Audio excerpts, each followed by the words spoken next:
this is one of the simplest ways to understand how autonomy support relates to everything that we've just talked about.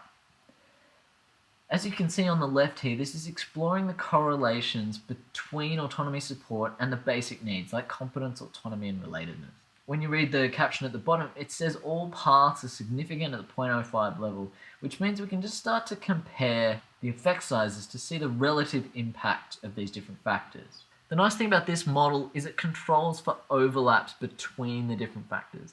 So giving someone a sense of competence might also give them a sense of autonomy, whereas what this allows us to do is look at the independent effect of competence and autonomy. So let's have a look from left to right. Autonomy supportive environments do lead to people feeling a sense of competence, of autonomy, and relatedness. So creating this nice climate where people feel like they're in charge does allow them to feel more competent, feel like they're in control, and feel a sense of connection to the other people in the group. But what's the influence of these basic needs?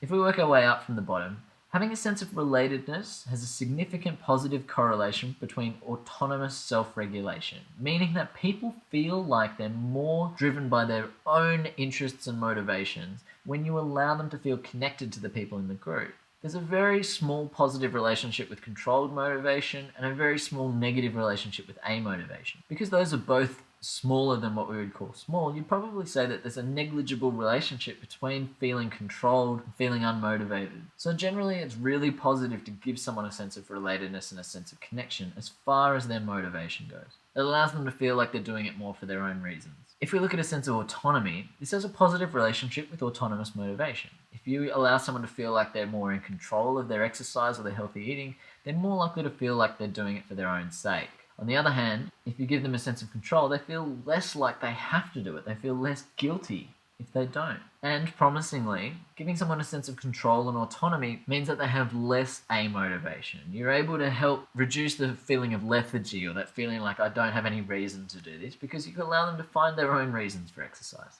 If we look up at the need of competence, competence has a moderate effect size on autonomous self-regulation, which is almost double the other ones. It's more important to have a sense of competence than it is to have a sense of autonomy and relatedness combined. Competence doesn't really have a relationship with controlled regulation, but it's got a negative relationship with amotivation, meaning that if you can give someone a sense of competence, they're much less likely to feel unmotivated. But importantly, they're much more likely to feel like they're doing it for their own reasons or feeling like they're doing it because it's fun. And if we move along, the next question is whether these different levels of autonomous motivation lead to different health outcomes. Again, working from the bottom to the top, amotivation has a negative relationship with physical health, meaning that people who aren't motivated to look after their physical health are less healthy. People who are driven by controlled motivation like guilt actually has a positive relationship with physical health, meaning they're actually doing some things for their health. This is a bit like saying, if you feel guilty when you eat sugar, you probably do eat less sugar.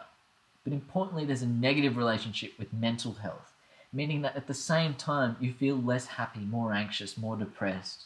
And so while there are some positive health outcomes, the mental health outcomes are really negative overwhelmingly.